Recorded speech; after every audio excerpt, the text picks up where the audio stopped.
Bom, gente, nós vamos começar a nossa videoaula de hoje falando a respeito da defesa de uma ideia, né, a defesa de uma tese e dos tipos de argumentação. Na videoaula passada, nós conversamos sobre o que é um texto dissertativo argumentativo, que ele tem como objetivo expor um assunto, apresentar uma tese e também uma defesa de uma tese, né, especialmente no texto da modalidade do Enem. A conclusão, além de retomar essa tese, apresenta uma proposta de intervenção. Nós vimos algumas estratégias pelas quais a gente pode escrever a introdução do texto.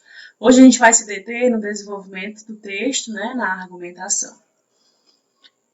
Argumentar é principalmente convencer o leitor a respeito de algo, a promover esse argumento, ele deve promover credibilidade. Ou seja, é um argumento que deve comprovar aquela nossa tese, aquele nosso ponto de vista, aquilo que a gente está defendendo. Então, devem ser apontadas semelhanças de ideias, divergências, comparações, ligações, para que essa ideia inicial que você colocou lá na introdução, ela seja comprovada. Nós temos algumas estratégias argumentativas que a gente pode utilizar. Essa videoaula não tem como objetivo esgotar todas as estratégias argumentativas, não. Mas tem como propiciar a você um panorama das principais estratégias e fazer com que você possa ter uma possibilidade de escolha de como fazer a sua argumentação. Lembrando que a melhor maneira de você argumentar, de você escrever bem, de fato é lendo, né? Aquele que lê, não importa o que seja, da bula do remédio até o editorial de uma revista, de um jornal, né? Você vai adquirindo essa habilidade de leitura, de síntese, de escrita. Então, quanto mais você fizer isso, melhor vai ser. Então, as principais estratégias argumentativas que a gente vai se deter nessa aula, nós temos a argumentação por citação, por comprovação, por raciocínio lógico, né? Na causa de causa e consequência. A gente pode também utilizar um argumento de autoridade, de comparação e de exemplificação ou enumeração. Também vamos falar um pouco a respeito da contra-argumentação, que é uma estratégia eficiente na sua argumentação.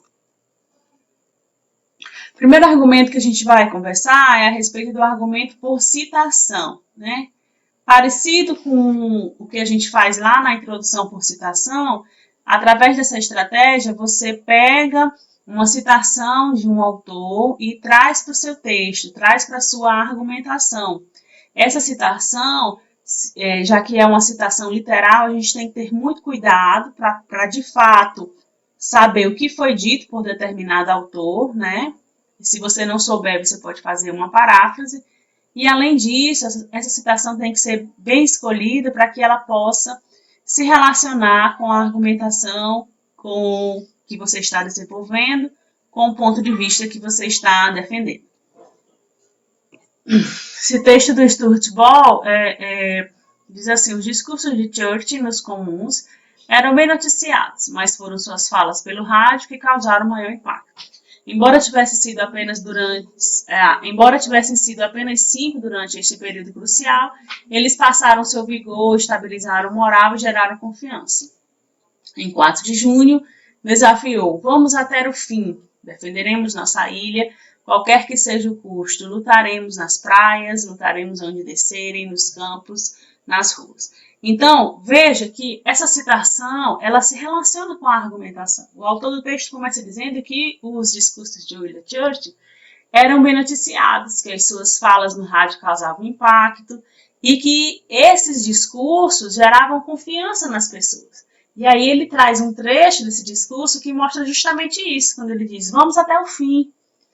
Né? Uma frase de entusiasmo, de incentivo: defenderemos nossa ilha, lutaremos nas praias, nos campos, nas ruas. Então, veja que essa citação, ela tem relação com a argumentação em prol da sua tese.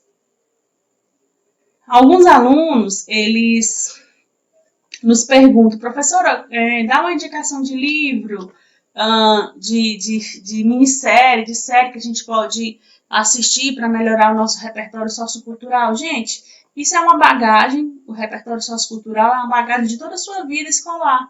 Daquilo que você leu, daquilo que você assistiu, de um poema que você leu, de uma disciplina que você estudou, né, de uma série, de uma música que você ouviu.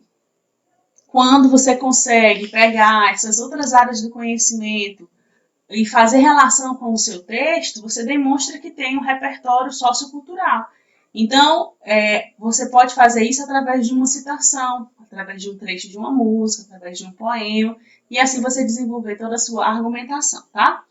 O ideal é que isso, para que possa configurar um repertório produtivo, que seja em todo o seu texto. Se você, por exemplo, está trabalhando com a citação de Churchill, você vai trabalhar ela em todo o texto, tecendo, discutindo, procurando fazer ligações, e assim você tem um repertório produtivo.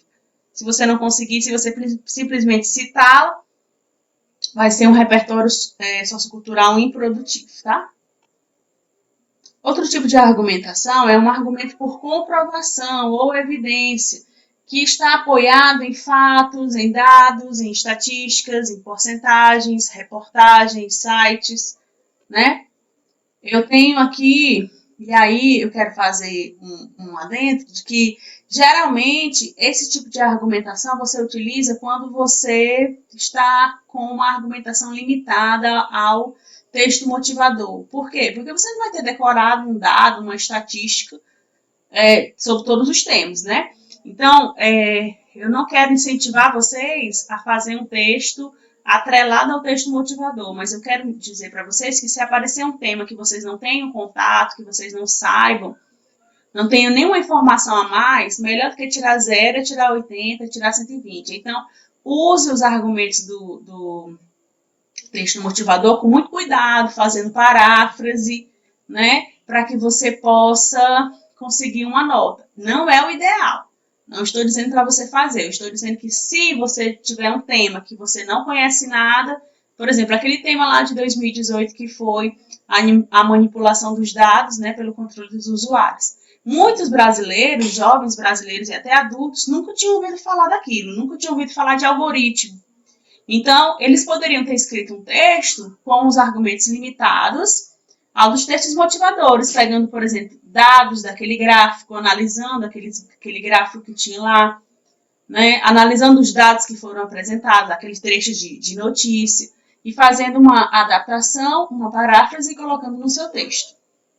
Então, veja, uma pesquisa do Ibope realizada em conjunto com o KD, um site nacional de buscas na internet, revelou que a maior parte dos internautas hoje no Brasil é do sexo masculino.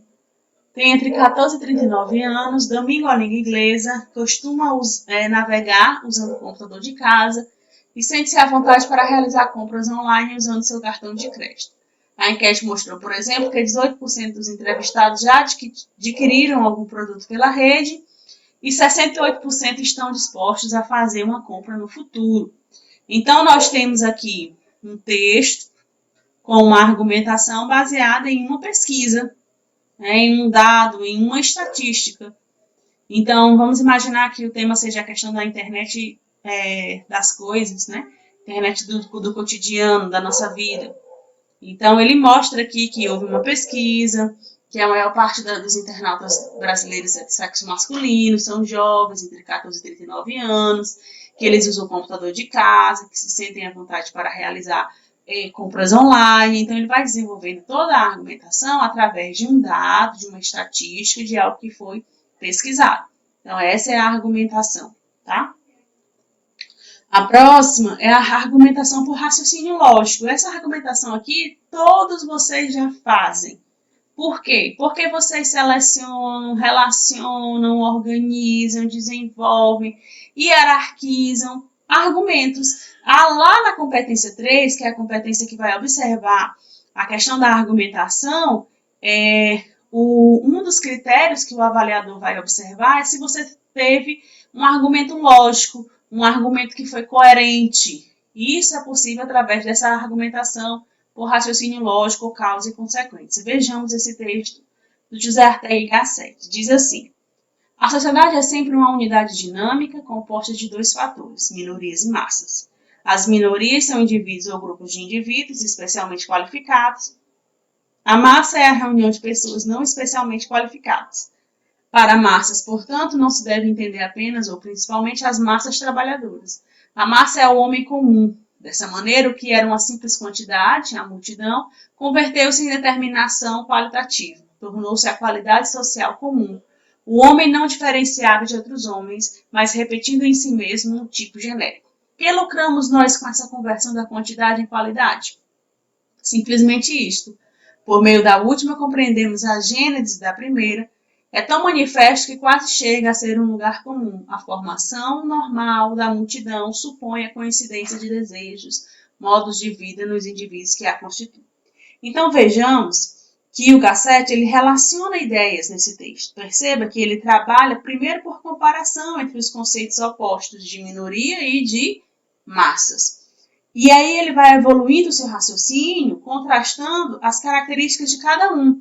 Ele diz que as minorias são indivíduos ou grupos de indivíduos que são qualificados e a massa é a reunião de pessoas não qualificadas. Então, ele já faz uma distinção lógica, né? Ele diz que para as massas, no entendimento dele, não se deve entender só as massas trabalhadoras, mas para ele, massa é o homem comum. É aquele natural, é aquele normal, é aquele que mais a gente encontra, a pessoa comum. A pessoa que detém o senso comum, que não tem, vamos dizer, instrução, que não é extremamente qualificado. Depois ele antecipa possíveis perguntas que poderiam ser feitas eventualmente, como essa aqui. Que lucramos nós com essa conversão da quantidade em qualidade?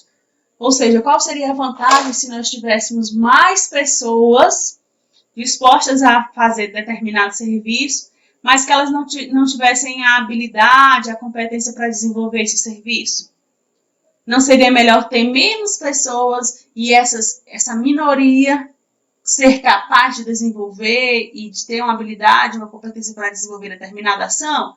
Então, ele vai discutindo isso. E então, a argumentação toda vai sendo construída através desse silogismo, desse raciocínio lógico, dessa razão, ok? Próximo tipo de argumento é o argumento de autoridade. Eu trouxe uma notícia bastante atual, disponibilizada no portal G1, a respeito disso que a gente está vivendo hoje, né? Dessa questão dessa pandemia do novo coronavírus, né? E do uso da cloroquina, que está sendo alargado. E a gente tem o texto que diz que pesquisadores brasileiros passaram a ser perseguidos e ameaçados nas redes sociais depois de publicarem um estudo que testam os efeitos da cloroquina em pacientes com Covid-19. O trabalho é conduzido por 70 pesquisadores de instituições, como a Fundação de Medicina Tropical, a Universidade do Estado do Amazonas, a USP, a Universidade de São Paulo e a Fiocruz. E tem acompanhamento da Comissão Nacional de Ética em Pesquisa. A Fiocruz informa que 81 pacientes foram divididos em dois grupos que receberam dosagens diferentes de cloroquina no tratamento, uma baixa e uma alta. E para a dose maior, os pesquisadores dizem que aplicaram a mesma usada no tratamento na China. Os ensaios clínicos têm comitês que acompanham continuamente os resultados, se os pacientes estão desenvolvendo, apresentando efeitos adversos aos medicamentos. Sempre se tem um comitê que a gente chama de comitê de segurança, que é independente dos pesquisadores, que faz o acompanhamento dos dados para que todos possam trabalhar em segurança, disse Valdileia Veloso, diretora do Instituto Evandro Chagas da Fiocruz. Então, você percebe que todo o texto foi construído em cima de um argumento de autoridade.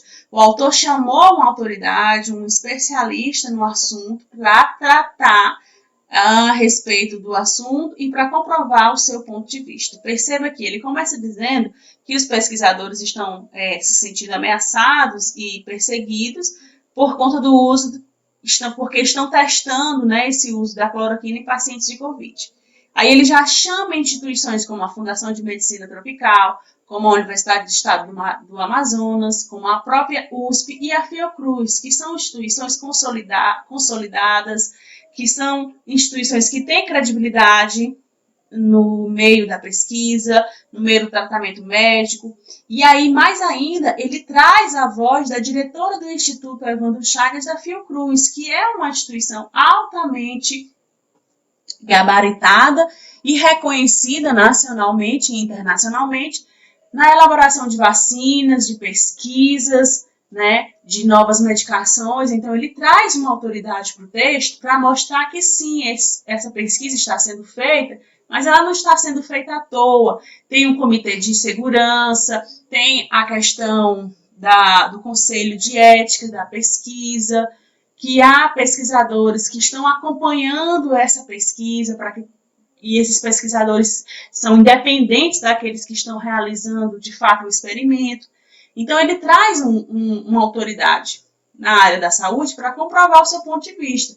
Esse é o argumento de autoridade.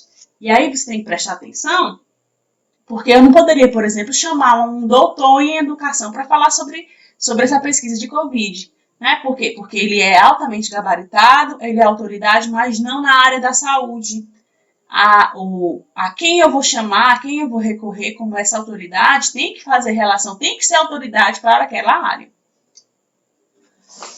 E aí eu quero chamar a atenção de vocês, assim, não é, como eu disse em sala de aula, nunca foi minha pretensão e não é minha pretensão adivinhar o tema da redação. Eu gostaria de fazer com que vocês escrevessem os textos de maneira mais eficiente possível, qualquer tema que aparecer. Mas eu quero dar uma dica para vocês pesquisarem, que é algo que está em polêmica, que está aí em voga, está todo mundo discutindo, que é a questão do uso de medicamentos sem uma real comprovação científica. Os pesquisadores, os médicos, alguns médicos estão usando a cloroquina em pacientes acometidos pela Covid-19 e estão obtendo êxito. Mas, a um outro lado, a comunidade acadêmica, uma parte dela diz que não é bom utilizar esse medicamento sem que tenha uma comprovação científica. Então, vocês podem pesquisar a respeito disso. Isso pode ser um tema que caia lá na prova de linguagens ou na própria prova de redação. A questão também da indústria farmacêutica, até que ponto isso não tem influência da indústria farmacêutica. Então, vocês podem abordar e pesquisar um pouco a respeito disso, tá? O outro tipo de argumentação é uma argumentação por comparação. Vejamos.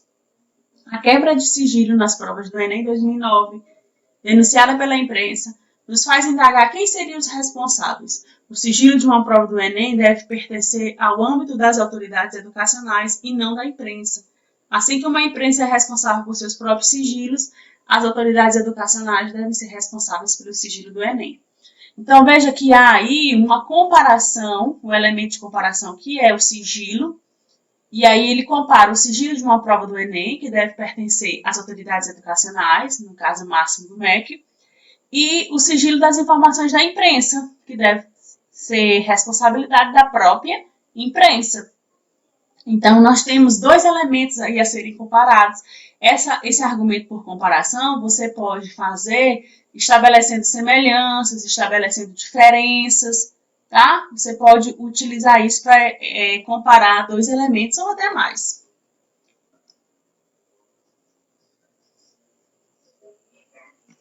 Outra argumentação que você pode fazer é a argumentação por exemplificação ou enumeração. Ainda nesse grande tema que a gente está trabalhando, dessa questão da Covid-19, nós temos esse trecho de notícia que eu trouxe para vocês que diz que a hidroxicloroquina, medicamento usado para a malária, é o que se tem apresentado mais eficiente contra o coronavírus. Segundo pesquisa feita pela CERM, uma empresa global de pesquisa em saúde, com 6.200 médicos em 30 países. A maioria, cerca de 37% dos médicos, diz que ela é a terapia mais eficaz para o vírus no momento. De uma lista com mais de 15 opções. Na Espanha, 72% dos médicos disseram que estão usando o medicamento. Na Itália, são 55% deles. Enquanto na China, são 44%. Apenas 13% dos médicos britânicos pesquisados disseram ter prescrito cloroquina a pacientes com coronavírus em hospitais particulares, conforme informou o jornal Diary. Então, a gente tem aí uma tese, um ponto de vista de que a hidroxicloroquina é a medicação mais eficiente na luta contra o coronavírus. E a gente tem uma argumentação por exemplificação, cabe até uma enumeração aí. Ele vai mostrar os países que utilizam essa medicação e obtêm sucesso. Espanha, Itália, China, a Grã-Bretanha.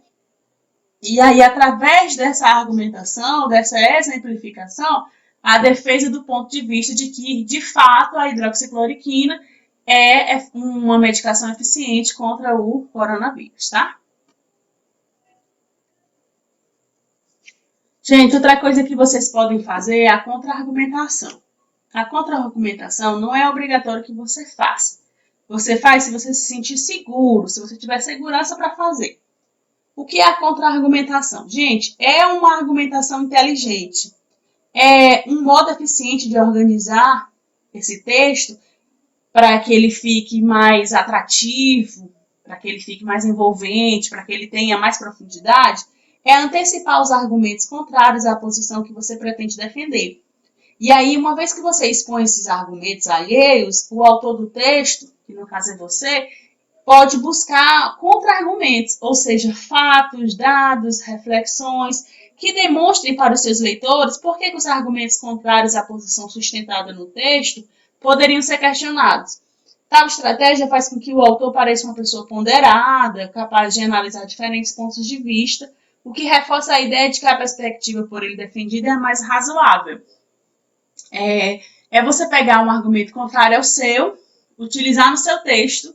Aí tem cuidado, porque a competência 3 também diz que uma das coisas que perde pontuação lá nos níveis é uma argumentação contraditória. Não é só você pegar um argumento contrário ao seu. É você pegar o seu argumento, pegar um argumento contrário ao seu e rebater, discutir, trazer uma discussão. Vamos para um exemplo prático. Supondo que o tema seja a respeito do aborto. E aí eu quero chamar a atenção de vocês também para um dado novo, né? Que o STF, ele barrou uma ação, ele negou um pedido de projeto de lei para que houvesse autorização de aborto em caso de mulheres que fossem acometidas pela Covid-19. Então é bom também que vocês pesquisem, né? Vai que aparece alguma questão a respeito disso, você já tem algum embasamento. Então, voltando aqui, vamos imaginar que eu seja contra o aborto. E aí, o que eu faço no meu texto para fazer uma contra-argumentação? Ao invés de eu expressar argumentos contra o aborto, eu posso expressar argumentos contra os argumentos a favor do aborto. Ficou claro, mais ou menos? Eu pego um argumento que é contrário ao meu, coloco no meu texto e eu discuto ele. Vamos imaginar que ficasse assim. Um argumento a favor do aborto, alguém poderia dizer assim, o aborto é uma solução para a gravidez indesejada, porque evita que uma criança nasça em meio a graves problemas familiares, evitando que ela não seja criada por pessoas que não quiseram conceber. A pessoa pode dizer, olha gente, eu acho que tem que abortar em caso de gravidez indesejada. Não foi planejada, foi indesejada. Essa criança vai nascer infeliz, vai ser criada num lar de briga, vai ter algum distúrbio emocional, psicológico, é melhor ela não nascer. O que eu faço? Se eu for pegar isso para o meu texto e fazer um contra-argumento, eu posso dizer, o aborto realmente pode parecer uma solução para a gravidez indesejada. Olha aí, você pegou o argumento do outro, antecipou. Porém, olha aí a marca linguística de oposição. Existe uma solução muito melhor, que são os eficazes e conhecidos métodos anticoncepcionais. Eu posso dizer, você pode fazer isso, mas veja bem que existem métodos anticoncepcionais. Você pode usar o preservativo, pode usar a pílula. Aí alguém poderia até dizer assim, sim, mas eu não vou ter dinheiro para comprar preservativo, nem pílula. Aí você pode rebater, dizendo, olha, mas o Estado dá. A pessoa pode pegar nos postos de saúde do município gratuitamente, tanto a pílula quanto o preservativo. Perceberam? Você antecipou um argumento contrário ao seu e rebateu. E aí, finalizando, a pessoa pode dizer, é muito melhor se prevenir com responsabilidade do que assassinar uma vida inocente. Então, é assim que você faz uma contra-argumentação. Você pega um argumento contrário ao seu, coloca no seu texto e rebate, discute. Ok? Bom, gente, era isso que nós tínhamos para nossa aula de hoje. Como eu disse, o objetivo não é esgotar todas as estratégias argumentativas, mas oferecer a vocês um leque de opções, né?